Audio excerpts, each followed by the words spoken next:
Welcome back to another video. In this video, we're going to be talking about the best metabolism boosting foods for vegans. So if you're interested in that, definitely stick around.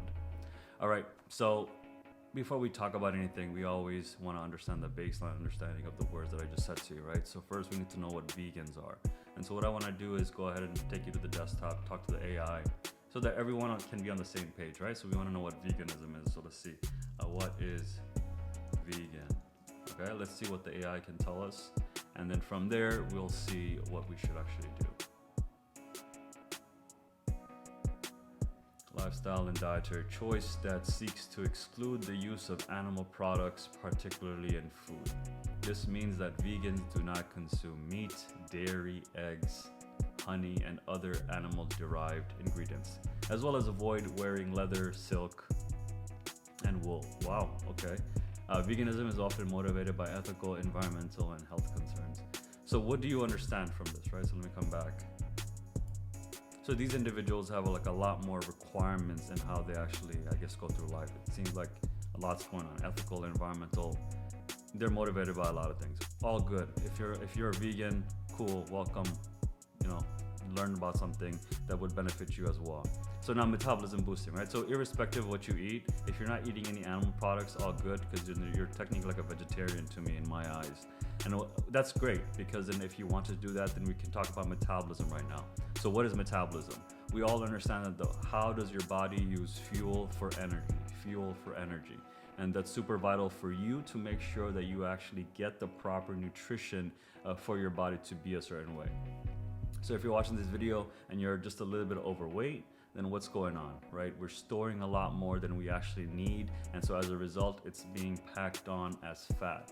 Every single person consumes some sort of the three: proteins, carbs, and fats. Proteins, carbs, and fats. And when you understand that, then you realize what is your ratio or your consumption of this as you're living your life, right? So whatever you're going to eat for lunch, of that, how much of that is carbohydrates, how much of that is protein, how much of that is fat. And so what's happening is the Western diet is more about, for lunchtime, you gotta go get a hamburger, cheeseburger, you gotta get deluxe, French fries, and a soda. That's a normal meal. If you go to any Western country's mall, look at the types of foods that they offer. And when it's lunchtime, who comes? What do they eat? Right? These are the types of foods that are being offered to them. And guess what? It's ultra processed. All right. So with vegans, I actually relate with you a lot. But the whole, it almost feels like political at some times, which is why I'm not a big fan. But I do agree. Our food has now become ultra processed. And when it's something like that, then what do you think is happening within us? Our body has no idea that we're consuming such foreign pathogens. You think that you're putting food into it because that's what you've been told by, your mom, dad, people around you, your friends, family. But is it really food? You're putting in your mouth, you don't really know, right? The rule of thumb is if it's packaged, the more packaging a food has, the more processed it is. That's the rule of thumb that I go by. So if I were to go to the grocery store and I see an amazing Twinkie, then I can tell that this doesn't grow in nature, right? It doesn't grow from the ground. So it's synthetically engineered or, modified to make it look like this delicious, I'm actually craving one right now. But that's what happens. It hijacked my brain's receptors for dopamine. I get a lot of joy when I eat that. Not good for you, obviously, but we still do consume it. And so when our body consumes that, again, it's like, okay, you look like something that we can use, but then you're also attacking us. You're causing an allergic reaction, so we also got to get rid of you. A lot's going on, so your body's confused. At the same time, you're not feeling full because your body doesn't really know how to tell, are you full or are you not? Because these things are just efficiently being converted into energy right away, and you're just feeling spazzing out all the time. So your body becomes confused and it's just in a really perplexed state for a while, and it's not worth it. And so what we want to do is just really focus on your metabolism boosting types of food that we're going to be discussing right now. The first one, obviously, if you're going to be eating it, always refer yourselves in the mind of the macros, right? Proteins, carbs, and fats. It could be any specific food, but it's just, again, that's like a very narrow tunnel vision that we don't really want to go into, in the sense of like, oh, I should only eat a banana, oh, I should only eat apple, oh, I should only eat celery. If you are given that task, then yeah, you can technically do it, but you'll get bored of it and tired of it, and you'll stop doing it.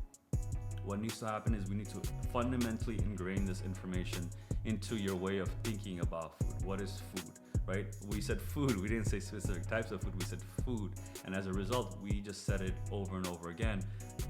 Real food, natural foods, foods that you are naturally inclined and you feel amazing to eat, is mostly grown from the ground and least minimal process. So if you're gonna be vegetarian or vegan, mostly grown from the ground, right? So those are gonna be plants, vegetables, etc., etc. And then if you also eat meat, then you'll wanna get the most like grass-fed, organic, like moving around, grazing, where it's not in a factory, because that's not food either, because they put a bunch of hormones into them to make sure they grow twice as fast, they mature twice as fast, their meat's twice as big.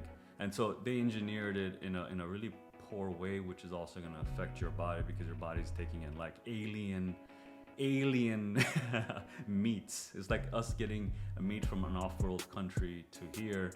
You know, it's going to be a weird experience if you think about it, right? We have different genetics, different biologies.